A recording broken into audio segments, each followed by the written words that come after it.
एक अमीर इंसान था। उसने समुद्र में अकेले घूमने के लिए एक नाव बनवाई। छुट्टी के दिन वह नाव लेकर समुद्र की सैर करने निकला। आधे समुद्र तक पहुंचा ही था कि अचानक एक जोरदार तूफान आया। उसकी नाव पूरी तरह से तहस नहस हो गई, लेकिन वह लाइफ जैकेट की मदद से समुद्र में कूद गया। जब तूफान शांत हुआ तब वह तैरता तैरता एक टापू पर पहुंचा, लेकिन वहां भी कोई नहीं था। टापू के चारों ओर समुद्र के अलावा कुछ भी नजर नहीं आ रहा था। उस आदमी ने सोचा कि जब मैंने पूरी जिंदगी में किसी का भी बुरा नहीं किया तो मेरे साथ ऐसा क्यों हुआ। उस इंसान को लगा कि ईश्वर ने मौत से बचाया है तो आगे का रास्ता भी वही बताएगा। धीरे धीरे वह वहां पर उगे झाड़ फल पत्ते खाकर अपने दिन बिताने लगा। अब धीरे धीरे उसकी आस टूटने लगी। ईश्वर पर से उसका यकीन उठने लगा। फिर उसने सोचा कि पूरी जिंदगी यही इस टापू पर ही बितानी है तो क्यों न एक झोंपड़ी बना लूं। फिर उसने झाड़ की डालियों और पत्तों से एक छोटी सी झोंपड़ी बनाई। उसने मन ही मन कहा कि आज से झोंपड़ी में सोने को मिलेगा, आज से बाहर नहीं सोना पड़ेगा। रात हुई कि अचानक मौसम बदला। बिजलियां जोर जोर से कड़कने लगी।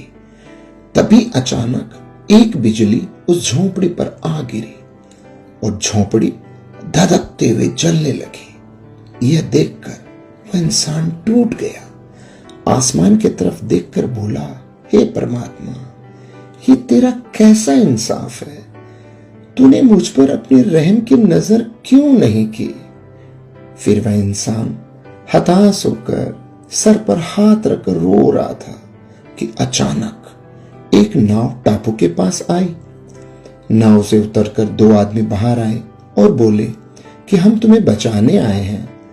दूर से इस वीरान टापू में जलता हुआ झोंपड़ा देखा तो हमें लगा कि कोई उस टापू पर मुसीबत में है। अगर तुम अपनी झोंपड़ी नहीं जलाते तो हमें पता ही नहीं चलता कि टापू पर कोई है। दोस्तों, उस आदमी की आंखों से आंसू गिरने लगे। उसने ईश्वर से माफी मांगी और बोला कि हे परमात्मा, मुझे क्या पता था कि तूने मुझे बचाने के लिए मेरी झोंपड़ी जलाई थी। यकीनन तू अपने भक्तों का हमेशा ख्याल रखता है। तूने मेरे सब्र का इम्तिहान लिया, लेकिन मैं उसमें फेल हो गया। मुझे माफ कर दीजिए। दोस्तों, ईश्वर अपने भक्तों से दूर नहीं है। उसे सब पता है कि अपने भक्तों को कब और कैसे देना है।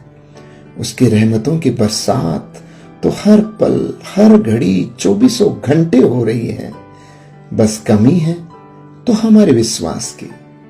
हमारा विश्वास ही है जो डगमगा जाता है।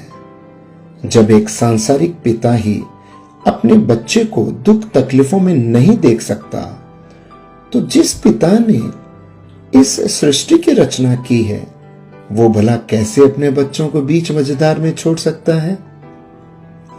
प्रेमियों, दिन चाहे सुख के हों या दुख के, प्रभु अपने भक्तों के साथ हमेशा रहता है। राधे राधे।